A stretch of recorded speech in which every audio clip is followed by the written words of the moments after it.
এরকম ছান্তা সবার বাড়িতেই থাকে। আর এই যে মশলাটা, এটা কমন মশলা।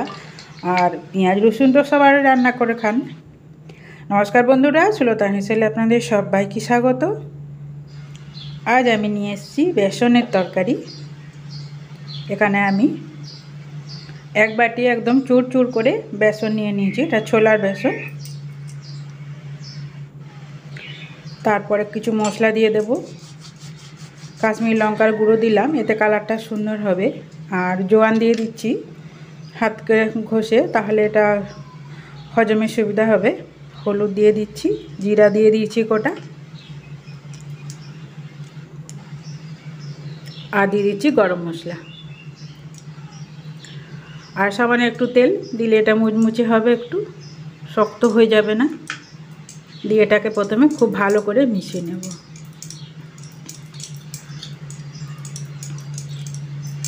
বাড়িতে সবজি না থাকলে বা সবজি খেতে ভালো না লাগলে তখন আমরা এইভাবে বেসনের তরকারি বানিয়ে খেতে পারি। আর এটা খেতে খুব সুন্দর হয়, আর এটা বানানোও খুব সহজ।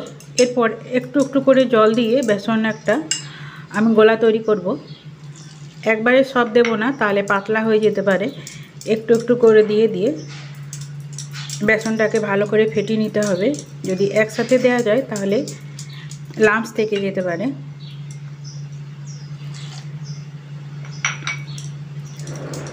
অল্প অল্প করে জল দিয়ে খুব ভালো করে 2 থেকে 3 মিনিট সময় ধরে ফেটিয়ে নিতে হবে, যাতে ভেতরে বাতাস ঢুকে এটা ভালো করে ফেটানো হয়।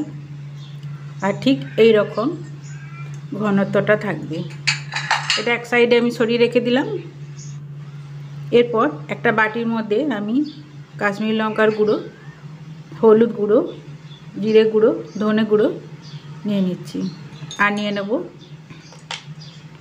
সামান্য জল দিয়ে এটাকে আমি গুলে রেখে দেবো, তাহলে এই মশলার স্বাদটা ভালো হবে। এভাবে তরকারি রান্না করে দেখবেন, শুকনো মশলাগুলো জলে গুলে বাটা মশলার স্বাদই আসে। এরপর এটাও সরিয়ে রাখি। তো আবার একটু কিছু মশলা তৈরি করে নেব। তার জন্য মিক্সির বাটি নিয়েছি। আর দিয়ে দেবো 10-12 কোয়া রসুন, 1 ইঞ্চি আদা, আর 4টে পেঁয়াজকে এভাবে আমি কেটে নিয়েছি। তারপর এটাকে একটা পেস্ট বানিয়ে নেব। যেসব বন্ধুরা আমার এই রেসিপিটি দেখছেন বা দেখতে আগ্রহী, তাদের যদি ভালো লাগে প্লিজ একটা লাইক দেবেন। এটা একটু পেস্ট করে নিয়েছি, খুব সম্পূর্ণ করে নিয়ে অর্ধেকটা করেছি। এরপর দিয়ে দিচ্ছি 1/2 কাপ টক দই, দিয়ে এটাকে একটু পেস্ট করে নিয়েছি। দেখুন ঠিক এই রকমটা। এরপর কড়াইতে আমি জল গরম করতে দিয়েছিলাম, দেখুন জল থেকে বুদবুদ উঠতে শুরু করেছে। এরপর যে বেসনের গোলাটা তৈরি করে রেখেছিলাম, সেটা এইরকম একটা ছান্তাও নেওয়া যেতে পারে, বা এইরকম ছান্তাও নেওয়া যেতে পারে। যে কোনো যেটা আপনাদের পছন্দ সেই ছান্তার উপরে এই গোলাটা দিলে ছোট ছোট আর ছিটা ছিটা টাইপের পকোড়া তৈরি হবে।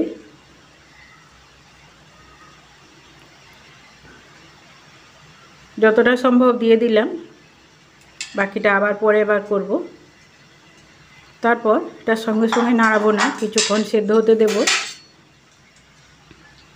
আর খেয়াল রাখতে হবে জলটা যেন বুদবুদ উঠে বা ভরভর করে ফুটলে তখন দেওয়া চলবে না, তাহলে এটা গুলা হয়ে যাবে জলের সাথে। তাই যখনই বুদবুদ উঠতে শুরু করবে তখনই দিতে হবে বেসনটাকে। এটাকে আমি 5 মিনিট রান্না করে নেব। প্রথমে 5 মিনিট হয়ে গেছে, দেখুন এটা একটু শক্ত হয়ে গেছে।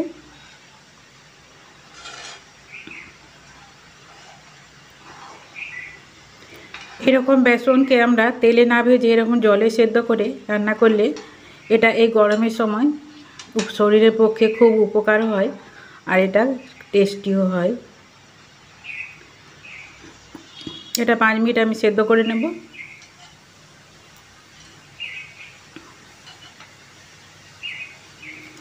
আমার এই রেসিপিটি যেসব বন্ধুরা দেখছেন তাদের যদি ভালো লাগে তাহলে সাবস্ক্রাইব করে পাশে থেকে যেতে পারেন। আমি এই রকম নিত্য নতুন রেসিপি আমার চ্যানেলে দিয়ে থাকি, আর সেই নোটিফিকেশান আপনারা পেয়ে যাবেন যদি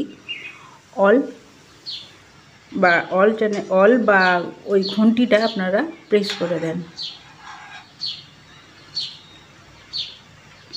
এরপর একটা ছোট ছান্তাই করে আমি ছেঁকে ছেঁকে তুলে নিচ্ছি। ঠিক এই রকমটা হবে। তারপর বাকি যেটা ছিল সেগুলো দিয়ে দিলাম, তারপর তুলে নিলাম। আর এই যে এই জলটাকে ফেলবো না, এই জলটাকে একটা সাইডে সরিয়ে রেখে দেব।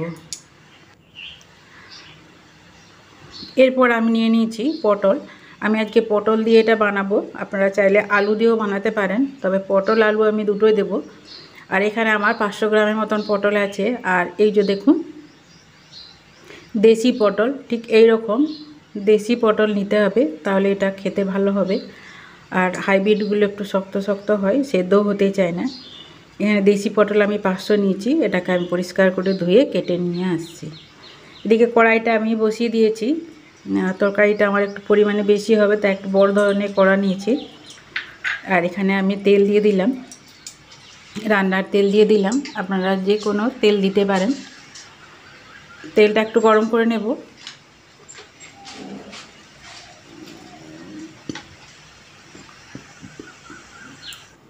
তারপর জিরা দিয়ে দিচ্ছি, তেজপাতা দিয়ে দিলাম। আর দুটো আলুকে, বড় সাইজের আলুকে আমি এইভাবে কেটে নিয়েছি। এই দুটো আলু, এই আলুগুলোও দিয়ে দেব।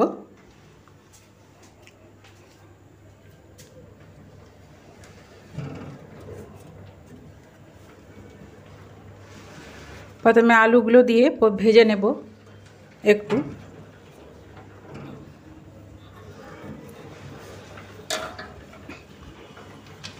কিছুক্ষণ ভাজা হওয়ার পরে আমি এবার পটলগুলো দিয়ে দিচ্ছি।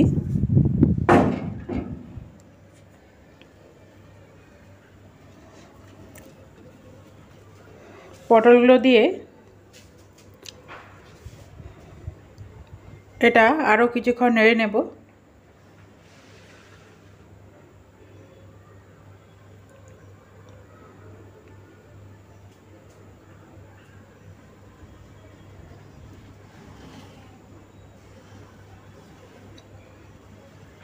যখন পটল থেকে একটু ভাজার গন্ধটা উঠবে, তখন একে একে যে মশলাগুলো রেখেছিলাম সেগুলো দেব।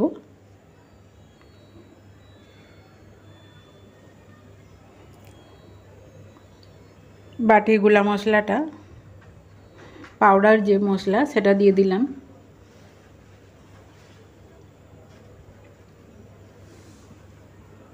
এরপর ভালো করে মিশিয়ে কিছুক্ষণ ভেজে নেব, 1 মিনিট।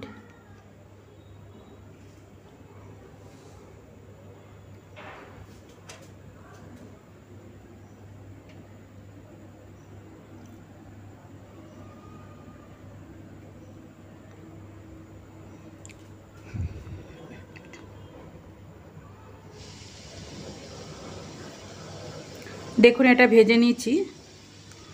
এরপর মিক্সিতে যে পেঁয়াজ রসুনটা বেটে রেখেছিলাম সেটা দিয়ে দিচ্ছি।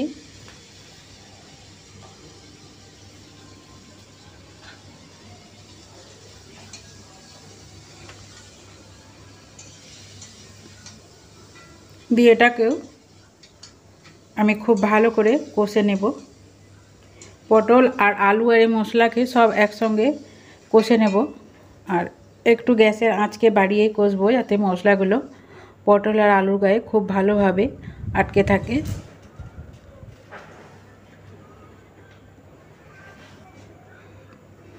এরপর যে জলটা আমি রেখেছিলাম, কড়ার যে জলটা, সেই জলটা দিয়ে দিচ্ছি।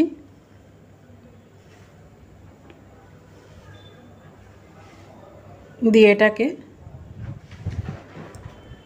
5 মিনিট রান্না করে নেব, মানে আলু আর পটল খুব ভালো করে সেদ্ধ করে নেব। এটা মিশিয়ে ঢাকা দিয়ে দিলাম।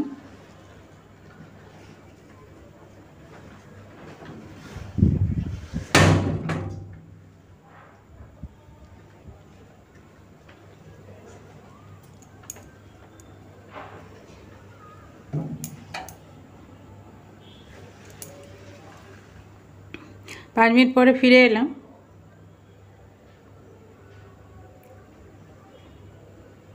এই সময় আলুটা একটু চেক করে নেব আলুটা সেদ্ধ হয়েছে কিনা। তারপর যে বেসনটা ভেজে রেখেছিলাম ওইটা আমি মিশিয়ে দিচ্ছি।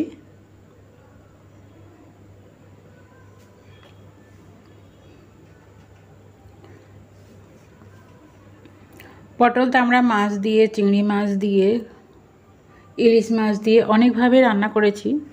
এভাবে বেসন দিয়ে একবার রান্না করে দেখবেন, খুব ভালো লাগে খেতে। বিশেষ করে রুটি বা লুচির সাথে খেতে অসম্ভব সুন্দর লাগে। দেখুন কত সুন্দর হয়েছে তরকারিটা, কালারটা দেখুন। আর এটা খুব ভালো করে মিশিয়ে দেবো। আর যেহেতু এটা জলের মধ্যে বেসনটা সেদ্ধ করা হয়েছে, অতএব অতিরিক্ত তেলের কোনো ব্যাপার নেই, কিংবা গুলা হয়ে যাওয়ারও কোনো ব্যাপার নেই, কারণ এটা সেদ্ধ হয়ে আছে। আর আমরা যদি বেসনটাকে তেলে ভেজে রান্না করতে যাই, তখন দেখবেন বেসনটা তরকারির সাথে গুলা হয়ে যায়। কিন্তু এইভাবে জলে সেদ্ধ করে দিলে বেসনটা কিন্তু গুলা হবে না। এটা আপনি রুটি বা পরোটা দিয়ে খেতে পারেন, বা রাত্রের দিকে কোনো অতিথি এলে বা বাড়িতে কোনো গেস্ট এলো এভাবে রান্না করে তরকারি দিলে দেখবেন পরিমাণে অনেকটা হয়, আর একটু অন্যরকম হয়। একঘেয়েমি পটলের তরকারি থেকে এটা একটু অন্যরকম হলো। এটা হয়ে গেছে। আমি গ্যাসটা বন্ধ করে 2 মিনিট রেস্টে রেখে দিয়েছিলাম। এরপর আমি একটা প্লেটে তুলে দেখাচ্ছি। দেখুন আমার এই রেসিপিটি যেসব বন্ধুরা ধৈর্য ধরে দেখছেন তাদেরকে জানাই অসংখ্য ধন্যবাদ। আর যদি ধৈর্য ধরে এত দূর দেখিয়েছেন তাহলে প্লিজ একটা কমেন্ট দিয়ে যাবেন, কমেন্টে বলে যাবেন আমার আজকের রেসিপিটা আপনাদের কেমন লাগলো। ভালো লাগলেও জানাবেন, খারাপ লাগলেও জানাবেন।